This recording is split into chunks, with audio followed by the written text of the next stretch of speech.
On a frôlé l'incident. Ce jeudi 4 novembre, Fabrice Lucchini était invité sur le plateau de Quotidien pour parler de ses différents projets. Toujours prêt à révéler des informations croustillantes, le comédien a bien failli gaffer. Au sujet d'Emmanuel Macron. Alors que Yann Barthès venait de lancer un sujet vidéo, le Morning Glory, Fabrice Lucchini a commencé à s'adresser à l'animateur, « Mais tu sais que c'est moi qui l'ai appelé Macron pour lui dire ». Rapidement, Yann Barthès a coupé son invité en lui indiquant que son micro était ouvert et que les téléspectateurs entendaient donc ce qu'il venait de dire. On ne saurait donc pas plus. Ce que l'on sait en revanche, c'est ce que Fabrice Lucchini a rencontré le chef de l'État à plusieurs reprises.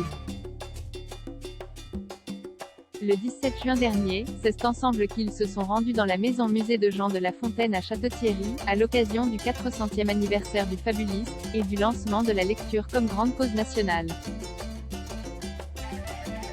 Je trouve qu'on a une capacité à être, en quelque sorte, les juges avec l'esprit contemporain d'une histoire, qui évidemment a fait son propre cheminement, expliquait alors Emmanuel Macron, aux côtés du comédien, fan des écrits du fabuliste depuis de longues années. Ça veut dire que nos repères changent et que, heureusement, nous progressons.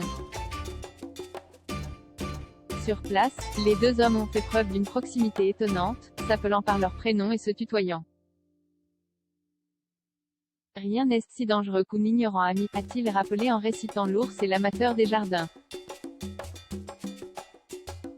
Et d'estimer que la maxime s'appliquait à des conseillers du président de la République. Fabrice Lucchini a été séduit par Emmanuel Macron et si les deux hommes s'entendent donc bien, ils ont même partagé une belle amitié lorsqu'Emmanuel Macron était ministre de l'économie.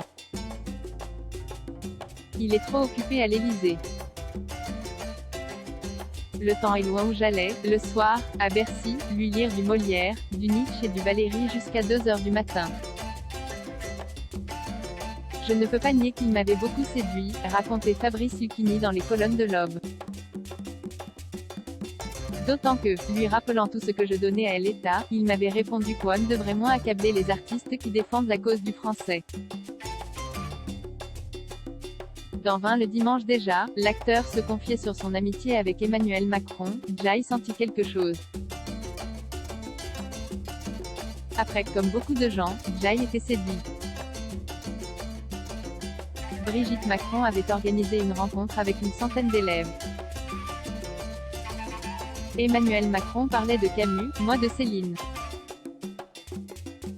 C'était un moment assez béni. C'était quand même singulier un ministre qui a le temps d'écouter du Nietzsche.